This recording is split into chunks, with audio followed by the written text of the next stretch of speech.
পাকিস্তান বিমান বাহিনীর অপারেশন রুমে লাল আলো জ্বলে উঠেছিল ৭ মে মধ্যরাত পার হতেই। নীরবতা ভেঙে গর্জে উঠল সাইরেন। অপারেশন স্ক্রিনে লাল হয়ে উঠল শত্রুর উপস্থিতি। ভারতের সীমান্তবর্তী আকাশে ওড়াউড়ি করছে একাধিক যুদ্ধ বিমান।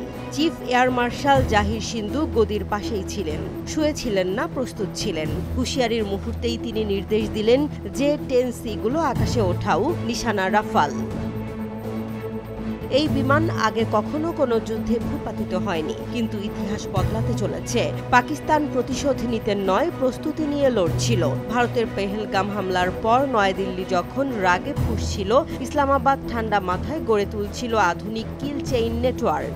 আকাশ, স্থল ও মহাকাশের নজরদারি সেন্সর একত্রিত করে তৈরি হয় এক যুগান্তকারী যুদ্ধ ব্যবস্থা। ডেটালিংক 17 সুইডিশ রাডার আর চীনের PL-15 ক্ষেপণাস্ত্রের অজেয় সমন্বয়। যে-10 যুদ্ধবিমান উড়ল রাডার বন্ধ রেখেই, শত্রুর চোখে অদৃশ্য হয়ে। আর দূর থেকে প্রায় 200 কিলোমিটার দূর থেকে ছোড়া হলো সেই মরণাস্ত্র PL-15। লক্ষ্য ভারতের অত্যাধুনিক রাফাল। 110টির মতো যুদ্ধ বিমান ঘণ্টাখানেক ধরে উড়ল আকাশে। ভারত পাকিস্তানের ইতিহাসে, এমনকি দক্ষিণ এশিয়ার সামরিক ইতিহাসে এত বড় আকাশ যুদ্ধ আগে আর দেখা যায়নি।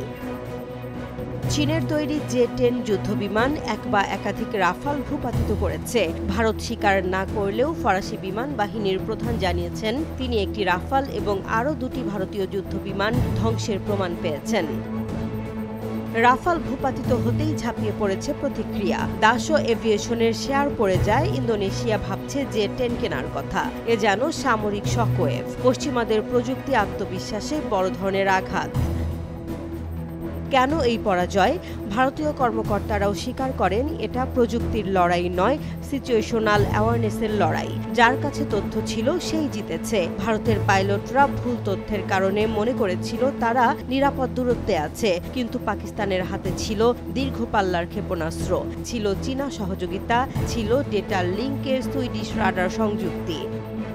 গ্রেগ ব্যাগওয়েল, যুক্তরাজ্যের সাবেক এয়ার মার্শাল, বলছেন এটা কার অস্ত্র ভালো সেই লড়াই নয়, এটা তথ্যের যুদ্ধ। যাদের হাতে তথ্য ছিল তারাই জিতেছে।